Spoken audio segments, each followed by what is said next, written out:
आप सभी का स्वागत है। इस वीडियो में भारतीय इतिहास के सामान्य ज्ञान के इम्पॉर्टेंट ऑब्जेक्टिव क्वेश्चन सीरीज़ का पार्ट 2 देखेंगे। यदि इसका फर्स्ट पार्ट आपने नहीं देखे हैं तो उसे आप इस चैनल के प्लेलिस्ट से या इस वीडियो के डिस्क्रिप्शन के लिंक से देख सकते हैं। इस वीडियो में भी 100 इम्पॉर्टेंट ऑब्जेक्टिव क्वेश्चंस तथ्यों के साथ देखेंगे ताकि आपको याद रखने में आसानी हो। यह रिपीटेड क्वेश्चंस हैं और आगे भी रिपीट होने की संभावना है, तो इसका ध्यानपूर्वक अध्ययन करिए। देखते हैं इस वीडियो का पहला क्वेश्चन है, सिंधु घाटी सभ्यता की प्रकृति कैसी थी? सिंधु घाटी सभ्यता की प्रकृति थी नगरीय। ऑप्शन ए इसका सही आंसर है। ठीक है, सिंधु घाटी सभ्यता एक नगरीय सभ्यता थी। हड़प्पा, मोहनजोदड़ो, चनहुदड़ो, लोथल, कालीबंगा इसके प्रमुख नगर थे। ठीक है, हड़प्पा, मोहनजोदड़ो, चनहुदड़ो, लोथल और तथा कालीबंगा इसके प्रमुख नगर थे। सिंधु सभ्यता के नगरों में सार्वजनिक तथा निजी भवन, रक्षा प्राचीर, सार्वजनिक जलाशय, सुनियोजित मार्ग व्यवस्था तथा सुंदर नालियों के निर्माण किए गए थे। तो इसके संबंध में ये तथ्य आप याद रखिए। दूसरा देखिए, सिंधु घाटी के लोगों का मुख्य भोजन क्या था? इनका मुख्य भोजन था गेहूं और जौ। ऑप्शन ए इसका सही आंसर है। देखिए, इनके मुख्य भोज्य पदार्थ में गेहूं, जौ, मटर, तिल, सरसों, गाय, सुअर, बकरी का मांस आदि प्रमुख रूप से खाए जाते थे। लेकिन हालिया शोध में पता चला है कि सिंधु घाटी सभ्यता के लोग मोटे तौर पर मांस भक्षी थे। वे गाय, भैंस, बकरी के मांस खाते थे। इस तरह सिंधु घाटी सभ्यता के निवासी शाकाहारी और मांसाहारी दोनों ही थे। ठीक है, देखते हैं इस वीडियो का तीसरा क्वेश्चन, सिंधु सभ्यता किस युग के अंतर्गत आती है? सिंधु सभ्यता आती है आद्य ऐतिहासिक युग के अंतर्गत। ऑप्शन डी इसका सही आंसर है। ठीक है, सिंधु सभ्यता को उसकी लिपि के न पढ़े जा सकने के कारण आद्य ऐतिहासिक काल के अंतर्गत स्थान दिया गया है। ठीक है, लिपि के न पढ़े जा सकने के कारण आद्य ऐतिहासिक काल में रखा गया है। ऑप्शन डी इसका सही आंसर है। चौथा देखिए, चनहुदड़ो कहाँ स्थित है? ये स्थित है सिंध में। ऑप्शन ए इसका सही आंसर है। ठीक है, चनहुदड़ो वर्तमान में पाकिस्तान के सिंध प्रांत में स्थित है। यह सिंधु नदी के बाएं तट पर स्थित है।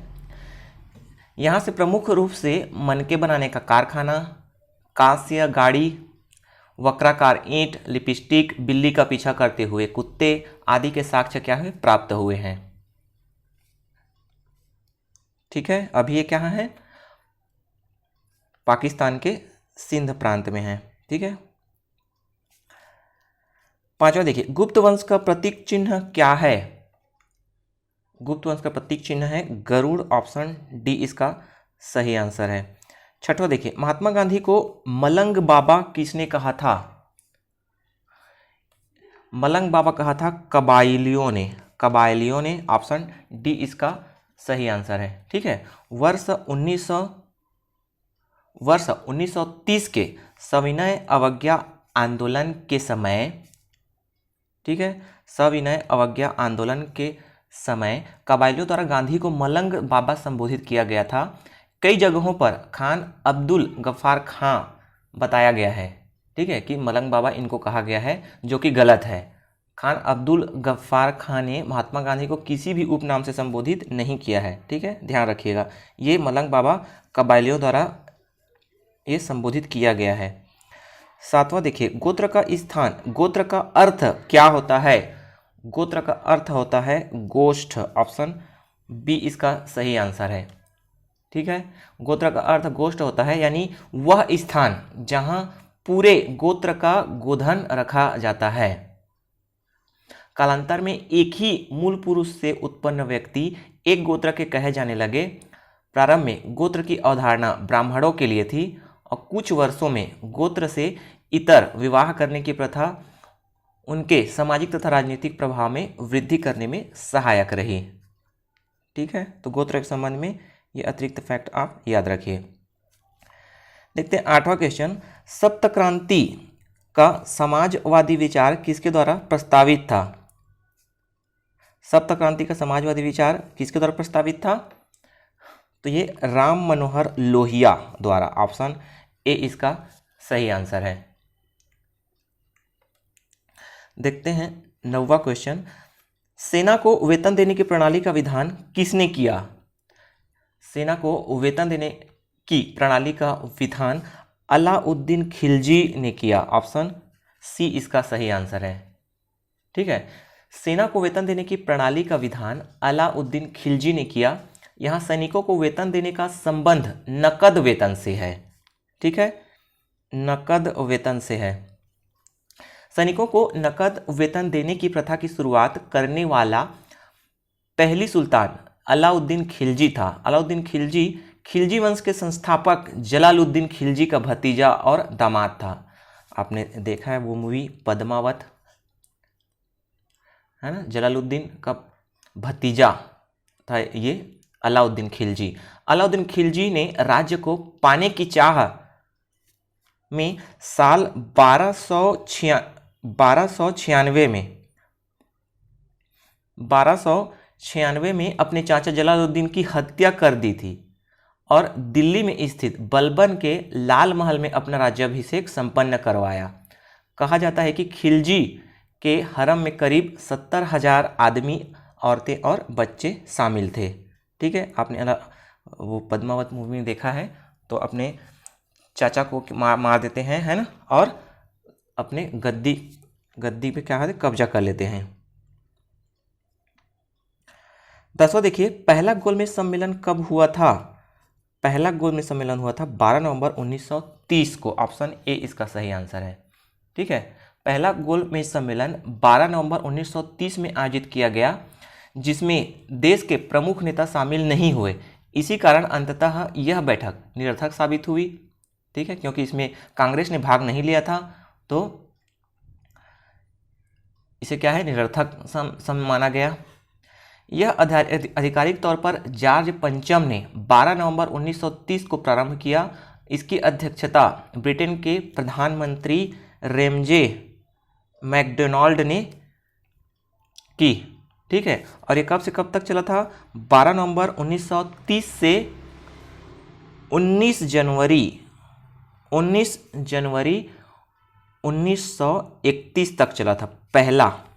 ठीक है, ये पहला गोलमेज सम्मेलन 12 नवंबर 1930 से 19 जनवरी 1931 तक चला था। ठीक है, और ध्यान रखिए ये 7 सितंबर 1931 को द्वितीय गोलमेज सम्मेलन हुआ और 17 नवंबर 1932 को तृतीय गोलमेज सम्मेलन प्रारंभ हुआ था।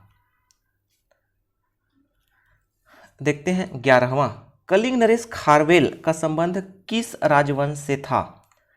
कलिंग नरेश खारवेल का संबंध किस राजवंश से था?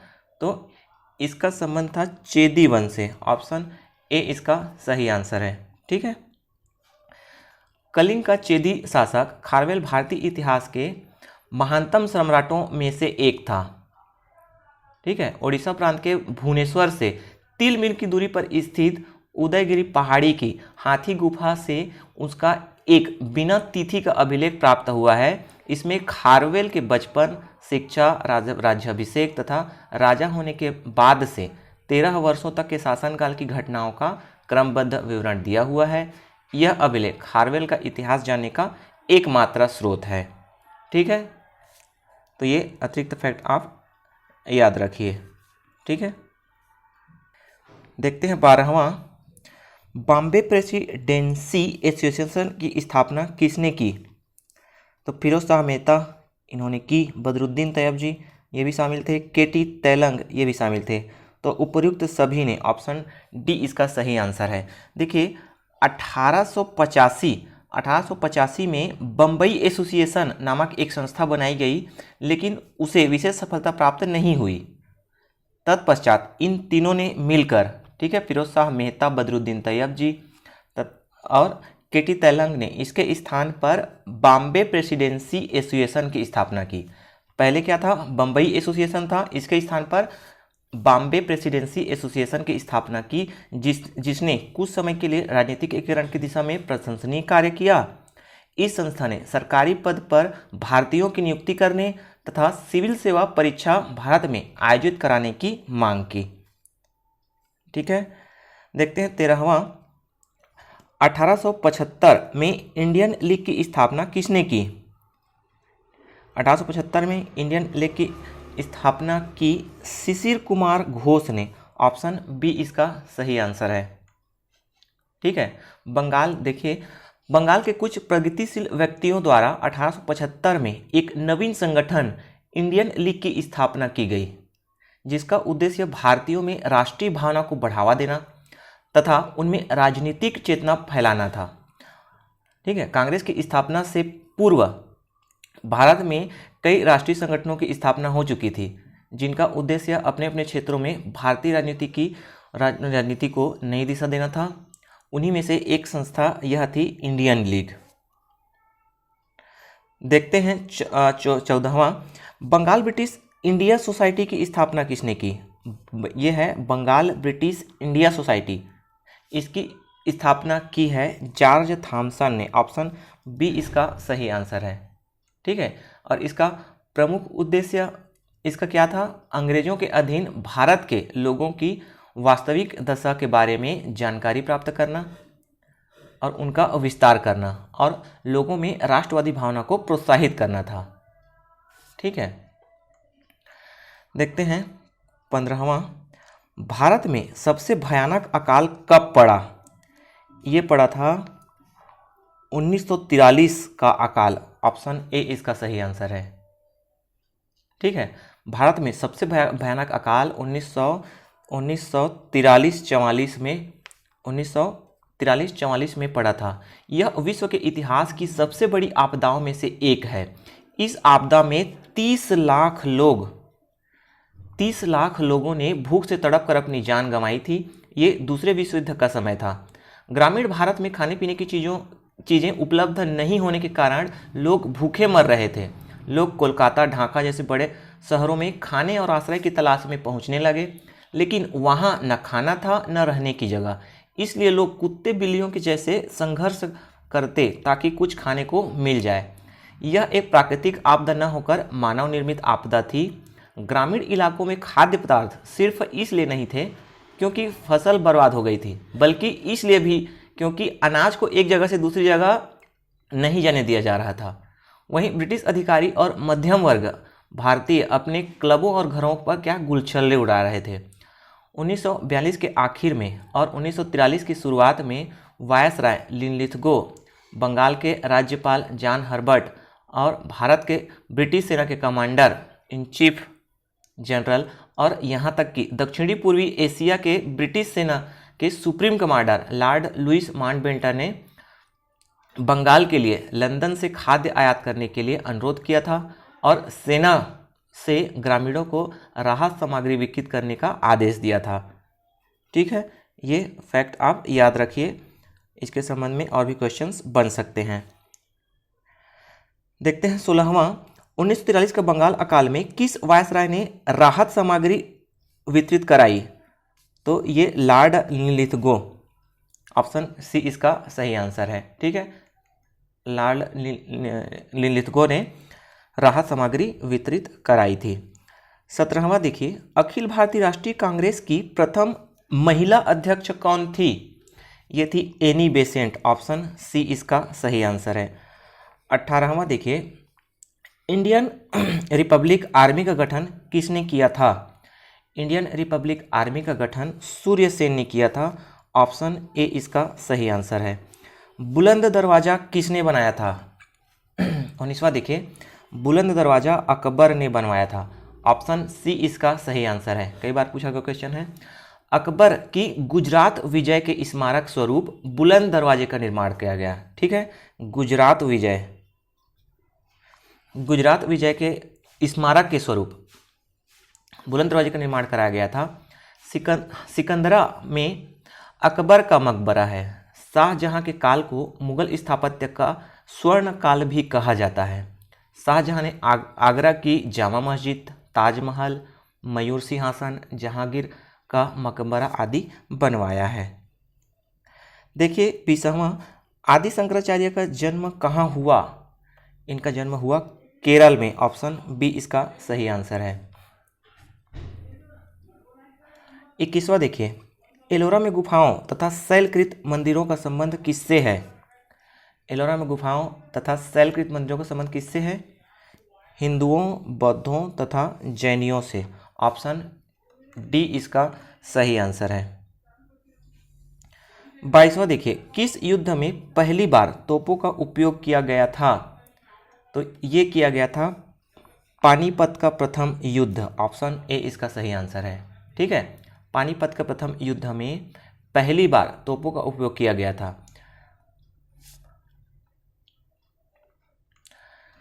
देखते हैं 23वां, किस राजवंश के अंतर्गत विजारत का चरमोत्कर्ष हुआ?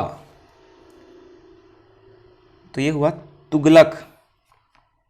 तुगलक राजवंश के अंतर्गत विजारत का चरमोत्कर्ष हुआ। देखते हैं नेक्स्ट 24वां, हर मंदिर साहिब कहाँ स्थित है? ये स्थित है अमृतसर में। ऑप्शन डी इसका सही आंसर है। मैडम कामा ने भारत में तिरंगा स्वतंत्रता ध्वज को कहाँ फहराया था? भारत के तिरंगा स्वतंत्रता ध्वज को कहाँ फहराया था? ये फहराया था स्टुटगार्ट। ऑप्शन सी इसका सही आंसर है। ठीक है, मैडम कामा ने भारत के त्रिरंगी स्वतंत्रता ध्वज को स्टुटगार्ट में फहराया था। भारत की आज़ादी से 4 दशक पहले 1907 में विदेश में पहली बार भारत का झंडा पारसी महिला भिकाजी कामा ने जर्मनी के स्टुटगार्ट में हुई दूसरी इंटरनेशनल सोशलिस्ट कांग्रेस में ये झंडा फहराया था। ये भारत के आज के झंडे से अलग आज़ादी की लड़ाई के दौरान बनाए गए कई अनौपचारिक झंडों में से एक था। ठीक है, 26वां देखिए, रोलेट एक्ट कब लागू हुआ था? रोलेट एक्ट 18 मार्च 1919 को लागू हुआ था। ऑप्शन बी इसका सही आंसर है। ठीक है, इस कानून को न दलील, न अपील, न वकील भी कहा जाता है। ठीक है, 1919 क्रांतिकारी राष्ट्रवादी भावनाओं को कुचलने के लिए सन 1918 में सर सिडनी रॉलेट की अध्यक्षता में एक समिति की स्थापना की गई थी, जिसकी सिफारिशों के आधार पर 2 विधेयक बनाए गए। इनमें से एक को 18 मार्च 1919 को क्रांतिकारी तथा अराजकता अपराध अधिनियम नाम से पारित किया गया, जिसे रोलेट एक्ट कहा जाता है। इसकी अवधि 3 वर्ष थी, जबकि दूसरा विधेयक रोक दिया गया। भारतीयों ने इसे काला कानून नाम दिया। इस कानून के द्वारा कार्यपालिका को षड्यंत्रों तथा अपराधों को दबाने के लिए इतनी अधिक शक्तियां दी गई कि नौकरशाही किसी भी आंदोलन को कुचल सकती थी, है ना, और अराजकता पड़ने पर, आवश्यकता पड़ने पर जन साधारण में आतंक उत्पन्न कर सकती थी। महात्मा गांधी के चेतावनी के बाद भी यह 18 मार्च 1919 को लागू यह कानून बना दिया गया, है ना। आपको शक के आधार पर भी इसमें जेल के अंदर डाला जा सकता था, ऐसा कानून था इसके अंतर्गत, इस कानून के अंतर्गत। ठीक है, इसलिए इसे काला कानून कहा गया। न दलील, न अपील, न वकील, इसीलिए कहा गया। 27वां देखिए, खेड़ा आंदोलन कहाँ हुआ? खेड़ा आंदोलन हुआ गुजरात के तालुका खेड़ा में। ऑप्शन बी इसका सही आंसर है। ठीक है, देखिए खेड़ा आंदोलन गुजरात के तालुका खेड़ा में कब हुआ था? ये हुआ था 1918 ईस्वी में। ये आप सन भी याद रखिए। यहाँ भीषण अकाल पड़ने के कारण किसानों की फसल नष्ट हो गई, फिर भी सरकार उनसे कर वसूल कर रही थी। सरकार ने मालगुजारों को 23% बढ़ा दिया। मालगुजारी को कितना? 23% बढ़ा दिया, जबकि नियमानुसार फसल उत्पादन यदि 1/4 से कम हो तो राजस्व पूर्णतः समाप्त किया जाना चाहिए। विट्ठल भाई पटेल और गांधी जी ने जांच कराई तो पता चला कि किसानों की मांगें सही हैं। तब गांधी जी ने अपने गृह राज्य के मुद्दे को उठाया, किसानों से राजस्व न देने का आह्वान किया। गांधी जी ने कहा कि यदि सरकार कमजोर गरीब किसानों का लगान माफ कर दे तो सक्षम जो सक्षम किसान है स्वयं अपना राजस्व जमा कर देंगे। इसे सरकार ने मान लिया और आंदोलन सफलतापूर्वक समाप्त हो गया। ठीक है, तो ये अतिरिक्त फैक्ट आप याद रखिए। देखिए 28वां खेड़ा सत्याग्रह कब हुआ था, तो हमने अभी देखा कब हुआ था, 1918 ईस्वी में। ऑप्शन बी इसका सही आंसर है। 29वां देखिए आज़ाद हिंद फौज का प्रथम सेनापति कौन था, ये था captain Mohan Singh. Option A इसका सही आंसर है। ठीक है, आज़ाद हिंद फौज की पहली डिवीजन का औपचारिक गठन 1 सितंबर 1942 को हुआ और इसके प्रथम सेनापति किसे, कैप्टन मोहन सिंह को नियुक्त किया गया।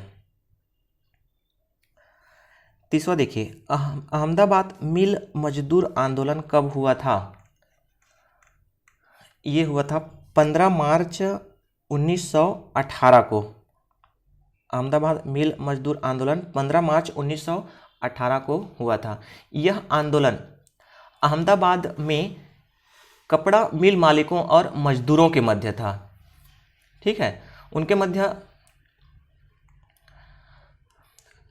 मध्य क्या है, प्लेग बोनस को लेकर विवाद था। गांधी जी उस समय प्लेग आया था, है ना, महामारी उसी संबंधित था। तो गांधी जी ने भारतीय कपड़ा मिल मालिकों से वार्ता की किंतु असफल रही। यह वार्ता क्या है, असफल रही। अतः गांधी जी के कहने पर मजदूर हड़ताल पर चले गए और उन्होंने 35% बोनस की मांग रखी, जबकि मिल मालिक 20% बोनस देने को सहमत थे। इस आंदोलन के दौरान गांधी जी स्वयं अनशन पर बैठे और भूख हड़ताल की। मजबूर होकर मिल मालिकों ने समझौता किया और निर्णय एक ट्रिब्यूनल को सौंप दिया, जिसने क्या 35% बोनस देने का फैसला दिया और आंदोलन समाप्त हो गया। ठीक है, इस आंदोलन में एक मिल मालिक सारा भाई की बहन अनुसुईया बेन ने गांधी जी का क्या है, सहयोग किया था। ठीक है, तो ये फैक्ट आप याद रखिए। देखिए 31 दिल्ली दरबार का आयोजन कब हुआ, दिल्ली दरबार का आयोजन हुआ सन 1877 में। ऑप्शन ए इसका सही आंसर है। ठीक है, पहली दिल्ली दरबार का आयोजन 1877 में हुआ, जिसे लॉर्ड लिटन ने आयोजित किया। दूसरी दिल्ली दरबार का आयोजन 1903 में आयोजित किया, जबकि तीसरा दिल्ली दरबार का आयोजन 12 दिसंबर 1911 को आयोजित किया गया, जिसको भारत के तत्कालीन वायसराय लॉर्ड हार्डिंग के द्वारा ब्रिटिश सम्राट जॉर्ज पंचम और क्वीन मैरी के भारत आगमन पर आयोजित किया गया। ठीक है, इसमें सम्राट ने बंगभंग मतलब बंगाल विभाजन को रद्द करने की घोषणा की गई। इसके अलावा भारत की राजधानी कलकत्ता से दिल्ली स्थानांतरित करने की घोषणा की गई, जो कि 1 अप्रैल 1912 से प्रभावी हुई। इस काल में ब्रिटिश सरकार द्वारा अपनाई गई दमन नीति के परिणाम स्वरूप क्रांतिकारी विचारधारा का जन्म हुआ था। देखते हैं 32वां रज्मनामा किसका फारसी अनुवाद है। रज्मनामा महाभारत का फारसी अनुवाद है। ऑप्शन सी इसका सही आंसर है। 33 देखिए महाराजा धीराज की उपाधि सर्वप्रथम किसने धारण की। महाराजा धीराज की उपाधि चंद्रगुप्त प्रथम ने धारण की। ठीक है, गुप्त शासकों में सर्वप्रथम महाराज धीराज की उपाधि धारण करने वाला चंद्रगुप्त प्रथम था। महाराज घटोत्कच का पुत्र और उत्तराधिकारी चंद्रगुप्त प्रारंभिक गुप्त शासकों में सर्वाधिक शक्तिशाली था, है ना। राज्यारोहण के पश्चात उसने अपनी महत्ता सूचित करने के लिए अपने पूर्वजों के विपरीत महाराजा धीराज की उपाधि धारण कर ली। 34 देखिए सामुदायिक विकास कार्यक्रम कब शुरू हुआ। ये हुआ 2 अक्टूबर 1952 को। ऑप्शन ए इसका सही आंसर है। ठीक है, इस कार्यक्रम का आरंभ गांधी जी की जन्म दिवस 2 अक्टूबर 1952 को हुआ। इसका उद्देश्य ग्रामीण लोगों को बहुमुखी विकास उन्हीं के प्रयत्नों तथा सहकारी सहायता द्वारा करना था। भारत में सामुदायिक विकास योजना का कार्यक्रम बहुत पहले से चलता आ रहा था।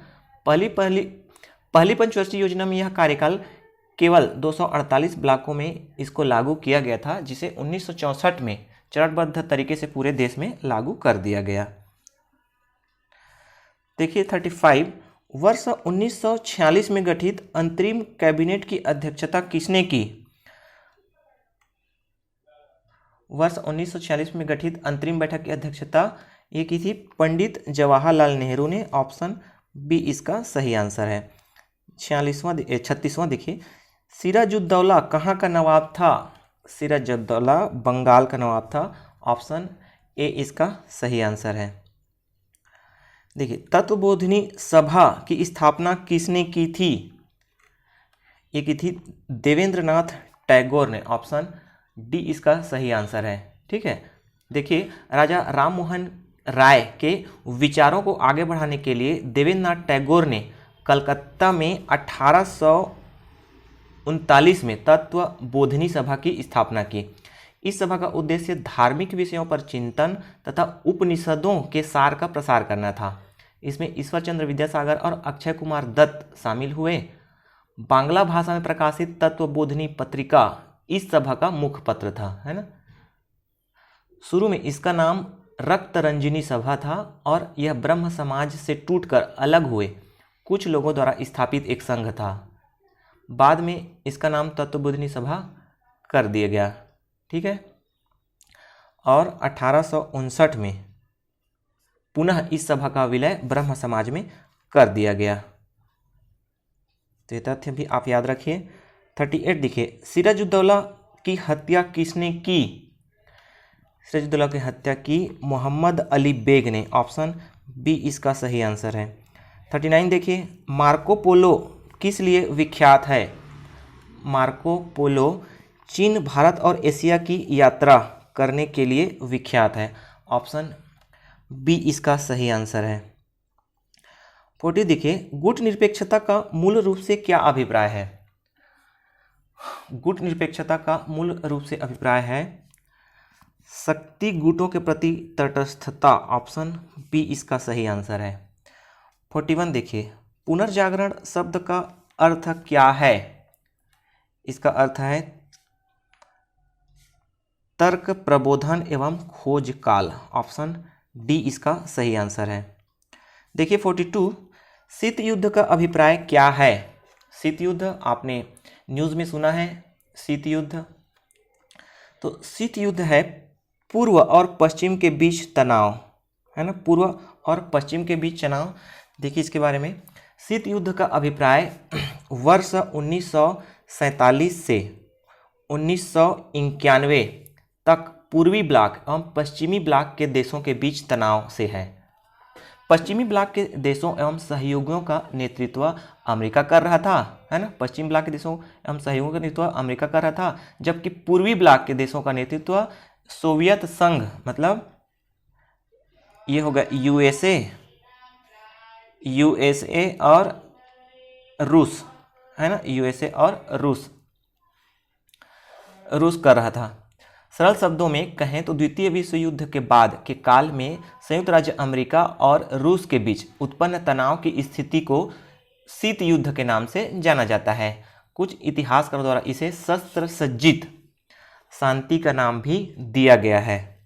ठीक है, सीधा सीधा डालिए, यूएसए और रूस के बीच ये क्या है? तनाव। 43 देखिए, नूरजहां का वास्तविक नाम क्या था? नूरजहां का वास्तविक नाम था मेहरुन्निसा। ऑप्शन सी इसका सही आंसर है। पाटलिपुत्र में स्थित चंद्रगुप्त महल किसका बना था? ये बना था लकड़ी का। ऑप्शन सी इसका सही आंसर है। 45 देखिए, सती प्रथा को अवैध किसने घोषित किया था? सती प्रथा को अवैध घोषित किया था विलियम बेंटिक ने। ऑप्शन बी इसका सही आंसर है। ठीक है, सती प्रथा को गैर कानूनी घोषित करने का श्रेय governor general Lord William Bentinck को जाता है। भारतीय समाज सुधारक राजा राम मोहन राय ने इस दिशा में सर्वप्रथम कदम उठाया। उन्होंने समाज में फैली इस कुरीति को जड़ से समाप्त करने का निश्चय किया। इस काम में तत्कालीन गवर्नर जनरल विलियम बेंटिक का उन्हें पूरा सहयोग मिला। अंततः ये याद रखिए 1828 में वैधानिक प्रक्रिया द्वारा सती प्रथा जैसी जघन्य प्रथा को गैर कानूनी घोषित किया गया 1828 ईस्वी को। 46 देखिए, कवि बाणभट्ट कहाँ का निवासी था?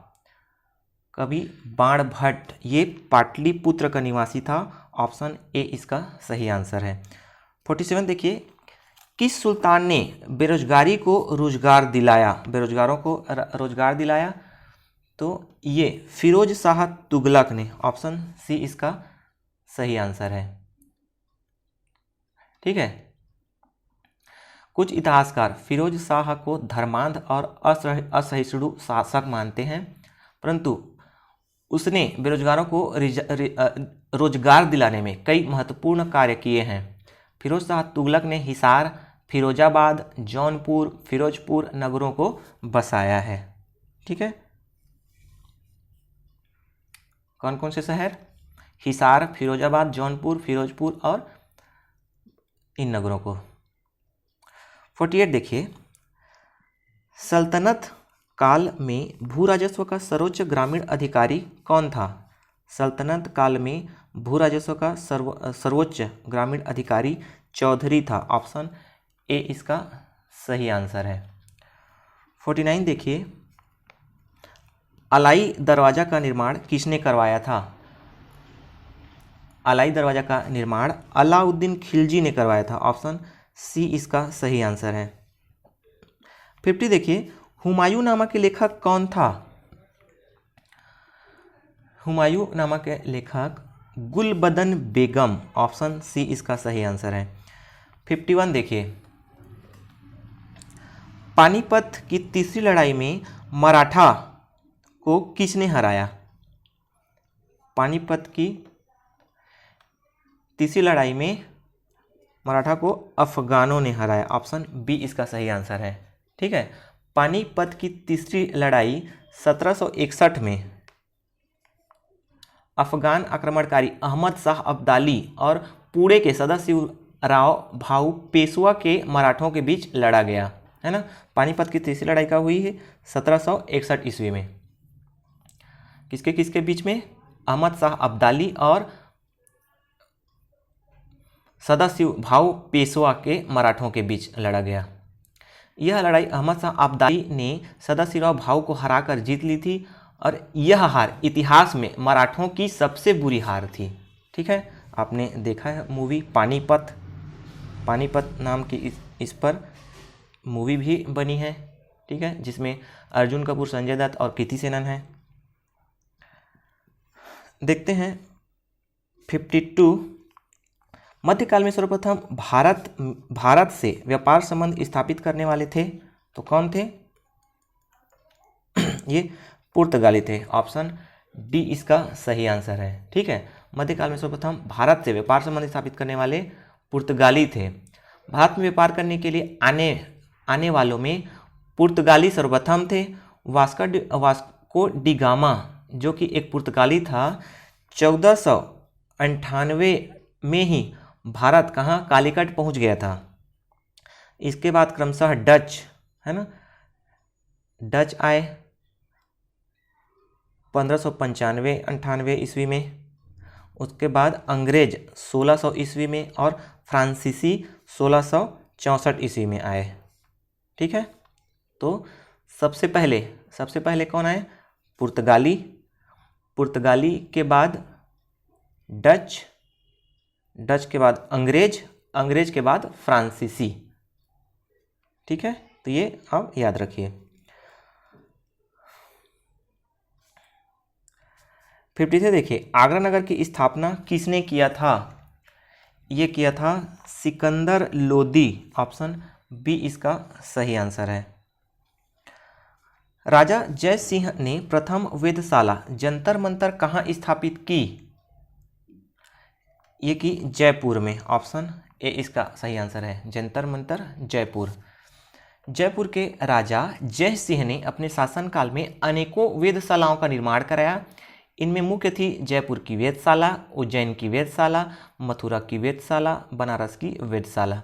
जयपुर की वेधशाला जंतर मंतर पर स्थित है। इस वेधशाला द्वारा एक सारणी तैयार की गई जिसे मोहम्मद शाही कहते हैं।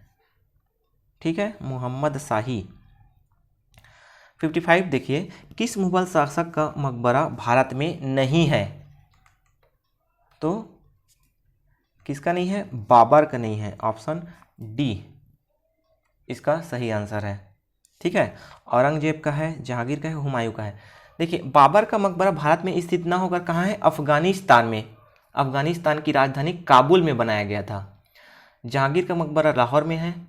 लाहौर में शाहदरा में बनाया गया था, जो उस समय भारत का ही अंग था।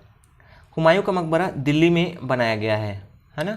और इसके बाद औरंगजेब सहित अन्य सभी मुगल शासक भारत में ही दफनाए गए थे। देखते हैं 56, अकबरकालीन सैन्य व्यवस्था किस पर आधारित थी? अकबरकालीन सैन्य व्यवस्था, तो ये मनसबदारी, ऑप्शन ए इसका सही आंसर है। ठीक है, अकबरकालीन सैन्य व्यवस्था मनसबदारी पर आधारित थी। अरबी भाषा के शब्द मनसब का शाब्दिक अर्थ है पद। मुगलकालीन सैन्य व्यवस्था पूर्णतः मनसबदारी प्रथा पर आधारित थी। अकबर द्वारा प्रारंभ की गई इस व्यवस्था में उन व्यक्तियों को सम्राट द्वारा एक पद प्रदान किया जाता था जो शाही सेना में होते थे। मनसब प्राप्त करने के उपरांत उस व्यक्ति का शाही दरबार में प्रतिष्ठा, स्थान एवं वेतन का ज्ञान होता था। संभवतः अकबर की मनसबदारी व्यवस्था मंगोल नेता चंगेज खां की दशमलव प्रणाली पर आधारित थी। ठीक है, तो ये इसके संबंध में आप तथ्य याद रखें, कई क्वेश्चन भी इससे बन सकते हैं। 57 देखिए, मोहम्मद गौरी के किस दास ने बंगाल एवं बिहार पर विजय प्राप्त की? मोहम्मद गौरी के किस दास ने बंगाल एवं बिहार पर विजय प्राप्त की? तो ये बख्तियार खिलजी, ऑप्शन सी इसका सही आंसर है। 58 देखिए, गुलामगिरी का लेखक कौन है? गुलामगिरी का लेखक है ज्योतिबा फुले, ऑप्शन बी इसका सही आंसर है। 59 देखिए, 1921 में मोपला आंदोलन किसकी शाखा थी? मोपला आंदोलन ये थी असहयोग आंदोलन की शाखा थी। ऑप्शन डी इसका सही आंसर है। देखिए, मोपला आंदोलन 1921 ईस्वी में मालाबार तट, अभी कहाँ? केरल में हुआ। असहयोग आंदोलन के परिणाम स्वरूप प्रारंभ हुआ। इस आंदोलन ने भूमिकर और पट्टेदारी से जुड़ते हुए सांप्रदायिक रूप धारण कर लिया और भूमिपति, जो प्रायः हिंदू थे, के विरुद्ध सशस्त्र संघर्ष प्रारंभ कर दिया। मुपलों ने स्थानीय खिलाफत नेता अली मुसलियार को, जो बहुत आदरणीय मौलवी भी थे, अपना राजा घोषित कर लिया था। ठीक है, तो ये एक प्रकार से क्या था? सांप्रदायिक ये संघर्ष हुआ था। देखिए 60, वंदे मातरम गीत किसने लिखा था? ये लिखा था बंकिम चंद्र चट्टोपाध्याय ने। ऑप्शन सी इसका सही आंसर है। ठीक है, यह उन्होंने आनंद मठ से लिया है ना। ये भी क्वेश्चन पूछा गया है कि ये वंदे मातरम कहाँ से लिया गया है, तो आनंद मठ से लिया गया है। अंग्रेजों के विरोध में हुए स्वदेशी आंदोलन में वंदे मातरम का नारे के रूप में प्रयोग गर्मपंथी नेताओं द्वारा किया गया। 1896 के भारतीय राष्ट्रीय कांग्रेस के अधिवेशन में सर्वप्रथम गाए गए इस गीत को 24 जनवरी 1950 को राष्ट्रीय गीत के रूप में स्वीकार किया गया है। ये याद रखिए। रविन्द्रनाथ टैगोर भारत के राष्ट्रगान जन गण मन के रचयिता हैं। ये भी पूछा गया क्वेश्चन है। ठीक है, तो सर्वप्रथम कब गाया गया था? 1896 के भारतीय राष्ट्रीय कांग्रेस के अधिवेशन में गाया गया था। ये भी पूछा गया क्वेश्चन है। देखिए 61, Indian penal code, civil procedure code और क्रिमिनल प्रोसीजर कोड किसके काल में पारित किए गए थे, है ना। इंडियन पिनल कोड अभी भी चल रहा है, civil procedure code, criminal procedure code किसके शासनकाल में पारित किए गए थे? ये पारित किए गए थे लॉर्ड कैनिंग के शासनकाल में। ऑप्शन ए इसका सही आंसर है। ठीक है, भारत में कंपनी द्वारा नियुक्त अंतिम गवर्नर जनरल तथा ब्रिटिश सरकार के अधीन नियुक्त प्रथम वायसराय लॉर्ड कैनिंग के कार्यकाल में न्यायिक सुधारों के अंतर्गत Indian penal code, Indian penal code मतलब ये होता है भारतीय दंड संहिता। ठीक है, सिविल प्रोसीजर कोड मतलब इसका अर्थ होता है दीवानी प्रक्रिया संहिता, दीवानी प्रक्रिया संहिता। और क्रिमिनल प्रोसीजर कोड मतलब दंड प्रक्रिया संहिता, दंड प्रक्रिया संहिता। ठीक है, पारित किए गए। देखिए 62, सिंधु घाटी की सभ्यता पर कौन प्रकाश डालता है? तो ये पुरातत्व संबंधी खुदाई प्रकाश डालता है सिंधु घाटी की सभ्यता पर। ऑप्शन बी इसका सही आंसर है। अजंता और एलोरा गुफा कहाँ स्थित है? अजंता और एलोरा गुफा ये स्थित है महाराष्ट्र में। ऑप्शन सी इसका सही आंसर है। देखिए गुप्तकालीन गुफाएं अजंता और एलोरा महाराष्ट्र के औरंगाबाद जिले में स्थित है। अजंता में कुल 29 गुफाएं हैं। इनमें 4 चैत्य और शेष क्या हैं? विहार हैं, है ना, चैत्य और विहार। अजंता की गुफाओं को 1819 ईस्वी में मद्रास रेजिमेंट ने खोजा था। देखिए 64, मौर्यों के बाद दक्षिण भारत में सबसे प्रभावशाली राज्य किसका था? मौर्यों के बाद दक्षिण भारत में सबसे प्रभावशाली राज्य किसका था? तो ये सातवाहन का सबसे प्रभावशाली था। ठीक है, दक्षिण भारत में। देखते हैं 65,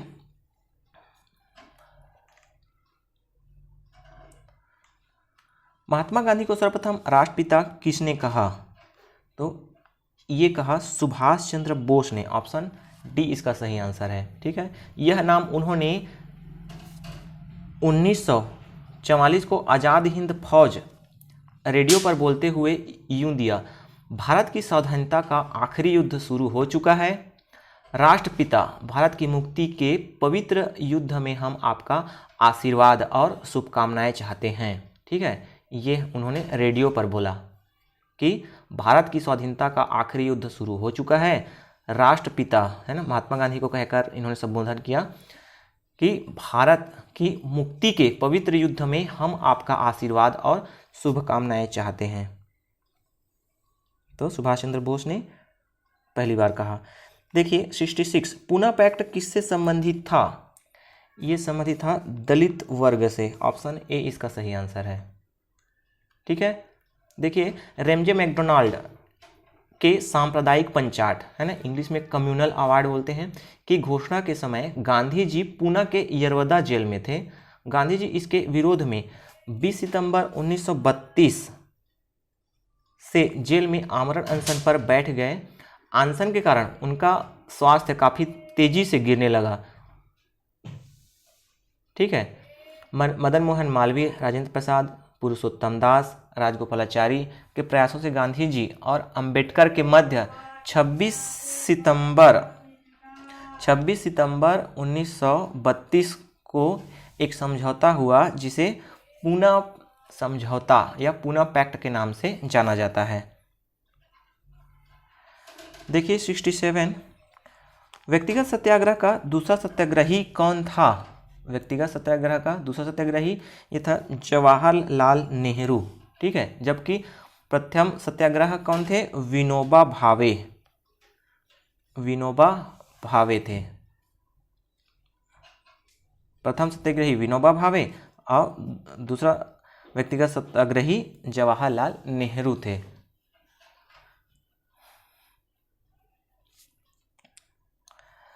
देखते हैं 68, सांची का स्तूप किस शासक ने बनवाया था? ये बनवाया था किसने? अशोक ने। ऑप्शन बी इसका सही आंसर है। ठीक है, सांची का स्तूप अशोक ने बनवाया था। 69 देखिए, किस दक्षिण भारतीय राज्य में उत्तम ग्राम प्रशासन था? है ना, किस दक्षिण भारतीय राज्य में उत्तम ग्राम प्रशासन था? तो ये चोल, ऑप्शन सी इसका सही आंसर है। चोल में उत्तम ग्राम प्रशासन था। देखिए, चोल साम्राज्य में ग्रामों की शासन व्यवस्था उत्तम कोटि की थी। ग्राम तथा नगरों की सभाएं शासन की मूलभूत इकाइयां थी। प्रशासनिक सभाएं प्रतिनिधियों द्वारा निर्मित होती थी। इस काल में स्थानीय स्वशासन में उर तथा सभा तथा महासभा बालिक सदस्यों द्वारा निर्मित होती थी। ठीक है, उर गांव के सर्वसाधारण लोगों की प्रधान समिति थी।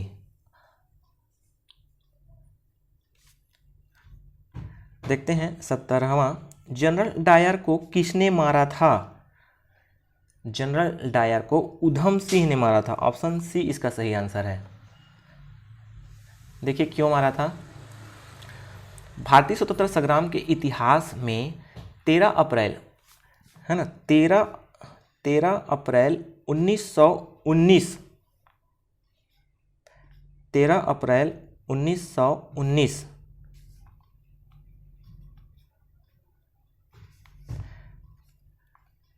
के जलियांवाला बाग में आयोजित सभा में गोली चलाने के आदेश देने वाला कौन? डायर ही था। उसी खूनी दिवस के दौरान उधम सिंह वहां उपस्थित थे। बाद में करीब 21 साल बाद, है ना, 21 साल बाद उन्होंने लंदन में माइकल ओ डायर की हत्या कर इस नरसंहार का बदला लिया था। है ना, जलियांवाला बाग के कत्ले आम के इस जनरल डायर ही पंजाब का गवर्नर था। बाद में उधम सिंह को हत्या के आरोप में लंदन में फांसी दे दी गई। ठीक है, तो जलियांवाला बाग हत्याकांड कब हुआ था? 13 अप्रैल 1919 को, ये भी याद रखिए। ठीक है, उसी का बदला लेने के लिए उस हत्या की गई। 71वां देखिए, दिलवाड़ा का जैन मंदिर कहाँ स्थित है? दिलवाड़ा का जैन मंदिर राजस्थान में स्थित है। ऑप्शन सी इसका सही आंसर है। 72 देखिए, भारत का विभाजन किस योजना के अधीन हुआ? ये हुआ माउंटबेटन योजना के अधीन हुआ। ठीक है, 3 जून 1947, 3 जून 1947 को पेश की गई आज़ादी की इस योजना को 3 जून प्लान और बाद में माउंटबेटन प्लान के नाम से भी जाना गया। इसी दस्तावेज को भारत स्वतंत्रता अधिनियम 1947 के रूप में ब्रिटेन के राज परिवार ने मान्यता दी। इस योजना में भारत पाकिस्तान बंटवारे के लिए 3 बातों को मुख्य तौर पर शामिल किया गया। योजना का पहला बिंदु था कि भारत के बंटवारे के सिद्धांत को ब्रिटेन की संसद द्वारा स्वीकार किया जाएगा। है ना, योजना का पहला बिंदु क्या था? भारत के बंटवारे के सिद्धांत को ब्रिटेन की संसद द्वारा स्वीकार किया जाएगा। और दूसरा था बनने वाली सरकारों को डोमिनियन स्टेटस, मतलब अर्ध स्वायत्त राज्य व्यवस्था का दर्जा दिया जाएगा, डोमिनियन स्टेटस का। तीसरा था उसे ब्रिटिश राष्ट्रमंडल से अलग होने या शामिल रहने का फैसला करने का अधिकार मिलेगा। ठीक है, ये 3 बिंदु रखे गए। उसके बाद 15 अगस्त को भारत व 14 अगस्त को पाकिस्तान स्वतंत्र देश हो गए। माउंटबेटन योजना मोटे तौर पर राज्य की परिसंपत्तियों, कर्मचारियों, भूमि क्षेत्र और सेना का बंटवारा कैसे होगा, सीमा का निर्धारण, राज्य के अधिकार और संविधान निर्माण की प्रक्रिया क्या होगी जैसे प्रश्नों के समाधान के साथ विभाजन को अमली जामा कैसा पहनाया जाए, खाका प्रस्तुत करती थी। तो ये सभी था माउंटबेटन योजना में इसके तथ्य। काफ़ी सारे क्वेश्चंस बनते हैं यहाँ से, तो याद रखिएगा। ठीक है, 73 देखिए, भारतीय इतिहास में तिथि 6 अप्रैल 1930 क्यों जानी जाती है? ये जानी जाती है महात्मा गांधी द्वारा दांडी मार्च के लिए। ऑप्शन डी इसका सही आंसर है। ठीक है। गांधी जी ने 12 मार्च 1930 को साबरमती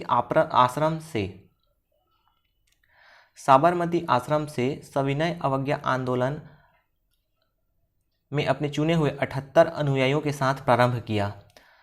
दांडी तक की 241 मील की दूरी तय करने में उन्हें 24 दिन लगे और इस यात्रा में पूरे रास्ते हजारों लोग जुड़ते चले गए।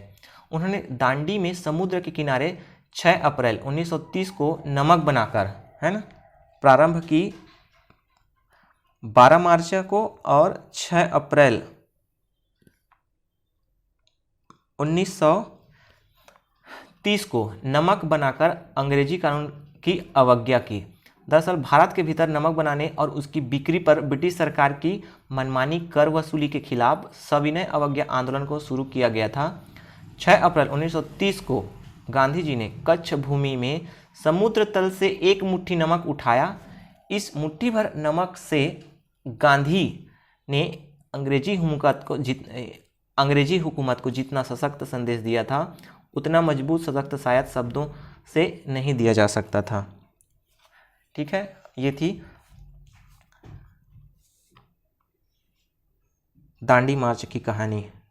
ठीक है, 74 देखिए, कांग्रेस ने पूर्ण स्वतंत्रता प्राप्ति का लक्ष्य किस वर्ष में घोषित किया था? ये किया था वर्ष 1929 को। ठीक है, वर्ष 1929 को लाहौर में हुए भारतीय राष्ट्रीय कांग्रेस अधिवेशन में पंडित जवाहरलाल नेहरू की अध्यक्षता में पूर्ण स्वतंत्रता का नारा दिया गया। ठीक है, मतलब स्वतंत्रता घोषित करने से पहले ही कांग्रेस ने क्या है, अपना स्वतंत्रता दिवस मना लिया था। इसी समय 31 दिसंबर 1929 को स्वतंत्रता के नवगृहित झंडे को फहराया गया और झंडा भी फहरा दिए। 26 जनवरी 1930 को प्रथम स्वतंत्रता दिवस के रूप में मनाया गया, है ना। 75वां देखिए, गांधी जी ने अपना राजनीतिक गुरु किन्हें माना? तो गोपाल कृष्ण गोखले को अपना राजनीतिक गुरु माना गांधी जी ने, है ना। गांधी जी ने गोपाल कृष्ण गोखले को अपना राजनीतिक गुरु कहा, लेकिन यह सिर्फ राष्ट्रपिता ही नहीं बल्कि मोहम्मद अली जिन्ना के भी राजनीतिक गुरु थे। मतलब महात्मा गांधी के ही नहीं, गोपाल कृष्ण गोखले जी मोहम्मद अली जिन्ना के भी राजनीतिक गुरु थे। जबकि गोपाल कृष्ण गोखले के राजनीतिक गुरु कौन थे? एमजी नाराडे थे। ठीक है, देखिए 76, गांधी जी की दृष्टि से अहिंसा का क्या अर्थ है? अहिंसा का अर्थ है सत्य की प्राप्ति का रास्ता। ऑप्शन ए इसका सही आंसर है। गांधी जी के आंदोलन के 2 अस्त्र प्रमुख थे, पहला सत्य और दूसरा अहिंसा। गांधी जी सत्य को साक्ष्य मानते थे और अहिंसा को इसका साधन। इस प्रकार गांधी जी की अहिंसा सत्य की प्राप्ति का ही एक मार्ग था। गांधी जी कहते हैं कि हमारा समाजवाद अथवा साम्यवाद अहिंसा पर आधारित होना चाहिए, जिसमें मालिक मजदूर जमींदार किसान के मध्य परस्पर सद्भावपूर्ण सहयोग हो। निशस्त्र अहिंसा की शक्ति किसी भी परिस्थिति में सशस्त्र शक्ति से सर्वश्रेष्ठ होगी, है ना। निशस्त्र अहिंसा की शक्ति किसी भी परिस्थिति में सशस्त्र शक्ति से सर्वश्रेष्ठ होगी। सच्ची अहिंसा मृत्युशैया पर भी मुस्कुराती रहेगी। बहादुरी, निर्भीकता, स्पष्टता, सत्यनिष्ठा इस हद तक बढ़ा लेना कि तीर तलवार उसके आगे तुच्छ जान पड़े, यही अहिंसा की साधना है। शरीर की नश्वरता को समझते हुए उसके न रहने का अवसर आने पर विचलित न होना अहिंसा है। ठीक है, तो ये आप याद रखिए अहिंसा के संबंध में। देखिए 77, अखिल भारतीय खिलाफत सम्मेलन का अध्यक्ष किसे चुना गया? ये चुना गया महात्मा गांधी जी को। ऑप्शन ए इसका सही आंसर है। भारत छोड़ो आंदोलन कब प्रारंभ हुआ था? भारत छोड़ो आंदोलन ये सन 1942 में प्रारंभ हुआ था। भारत छोड़ो आंदोलन, ऑप्शन सी इसका सही आंसर है। फिर 1947 में आज़ादी मिली थी, है ना। 79 देखिए, ब्रिटिश पार्लियामेंट में चुना जाने वाला प्रथम भारतीय कौन था? ये था दादा भाई नौरोजी। ऑप्शन सी इसका सही आंसर है। 80 देखिए, विदेश में प्रथम स्वतंत्र भारतीय सरकार किसने स्थापित की? ये राजा महेंद्र प्रताप सिंह ने। ठीक है, विदेशों में प्रथम भारतीय सरकार की स्थापना राजा महेंद्र प्रताप ने 1915-16 में काबुल में की थी। जर्मनी ने इस सरकार को मान्यता भी प्रदान कर दी थी। ठीक है, कहाँ? काबुल में स्थापना की गई थी। 81 देखिए, बौद्ध धर्म और जैन धर्म में क्या समानता है? तो कर्म तथा पुनर्जन्म के सिद्धांत सही हैं, ये बौद्ध धर्म और जैन धर्म दोनों मानते हैं। ठीक है, तो कर्म तथा पुनर्जन्म के सिद्धांत सही हैं, ये बौद्ध धर्म और जैन धर्म की समानता है। 82 देखिए, किस शासक को वर्ण व्यवस्था का रक्षक कहा जाता है? तो ये गौमती पुत्र, ऑप्शन सी इसका सही आंसर है ना। गौमती पुत्र शासक को वर्ण व्यवस्था का रक्षक कहा जाता है। ऑप्शन सी इसका सही आंसर है। 83 देखिए, गुप्त काल में लिखित संस्कृत नाटकों में स्त्री और शूद्र क्या बोलते हैं? गुप्त काल में लिखित संस्कृत नाटकों में स्त्री और शूद्र क्या बोलते हैं?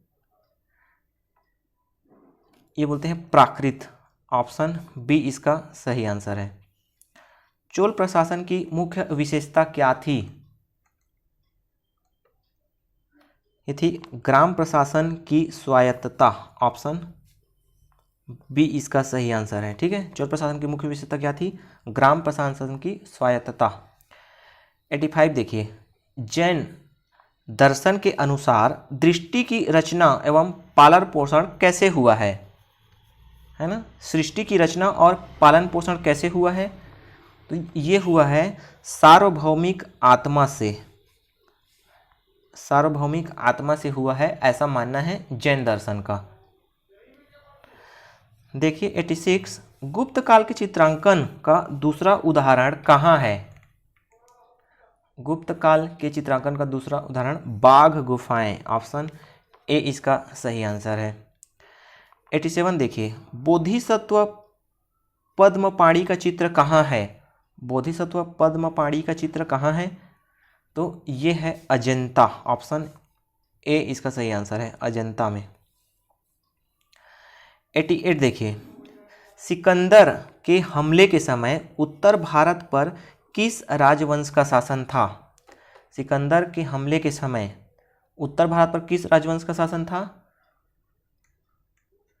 तो ये था नंद राजवंश। नंद राजवंश, ऑप्शन ए इसका सही आंसर है। 89 देखिए, भारत में प्रथम बार सैनिक शासन व्यवहार कौन लाया था? तो ये लाया था ग्रीकों द्वारा। ऑप्शन ए इसका सही आंसर है। 90 देखिए, मुगल वंश का अंतिम शासक कौन था? ये था बहादुर शाह जफर। ऑप्शन डी इसका सही आंसर है। मुगल वंश का अंतिम शासक बहादुर शाह जफर था। 91 देखिए, प्रथम आंग्ल मैसूर युद्ध में कौन विजय हुआ? प्रथम आंग्ल मैसूर युद्ध में कौन विजय हुआ? तो हैदर अली। ऑप्शन बी इसका सही आंसर है। ठीक है, प्रथम आंग्ल मैसूर युद्ध कब हुआ था? 1767 से 69 ईस्वी में हैदर अली ने अंग्रेजी सेना को परास्त किया था। यह हुआ था प्रथम आंग्ल मैसूर युद्ध 1767 से 69 ईस्वी तक। देखिए 92, ईस्ट इंडिया कंपनी की स्थापना के समय भारत का शासक कौन था? ईस्ट इंडिया कंपनी की स्थापना के समय भारत का शासक जहांगीर था। ऑप्शन बी इसका सही आंसर है। देखिए 93, ईस्ट इंडिया कंपनी निर्माण के समय इंग्लैंड का शासक कौन था? तो ये एलिजाबेथ प्रथम। ऑप्शन बी इसका सही आंसर है। देखिए 94, अंग्रेजों ने अपना पहला व्यापारिक केंद्र कहाँ स्थापित किया? ये किया सूरत में। ऑप्शन बी इसका सही आंसर है। ठीक है, सूरत में।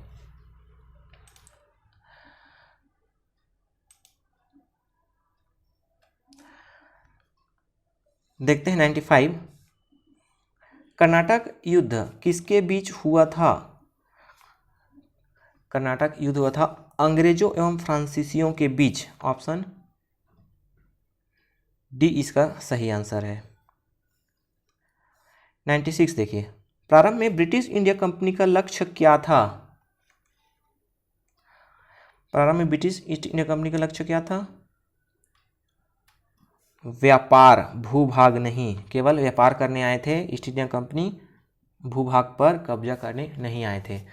देखिए वर्ष 1600 ईस्वी में ब्रिटेन की महारानी एलिजाबेथ प्रथम ने ईस्ट इंडिया कंपनी को पूर्व के देशों के साथ व्यापार करने के लिए 15 वर्षों के लिए अधिकार पत्र को चार्टर कहा जाता था, प्रदान किया।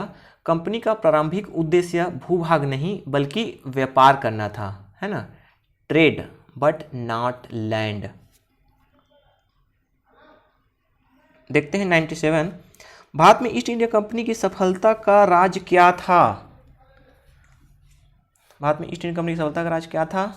तो भारत में राष्ट्रीयता की कमी ये था, कंपनी की सेना को पश्चिमी प्रशिक्षण मिला था तथा उसके पास आधुनिक हथियार थे, ये भी इनकी सफलता का राज था। भारतीय सैनिकों में राष्ट्रीय भावना का अभाव था, जिसके फलस्वरूप कोई भी जो उन्हें अच्छा वेतन दे अपनी सेवा में लगा सकता था। तो उपर्युक्त तीनों क्या है ईस्ट इंडिया कंपनी की सफलता का राज था। ऑप्शन डी इसका सही आंसर है। देखते हैं 98,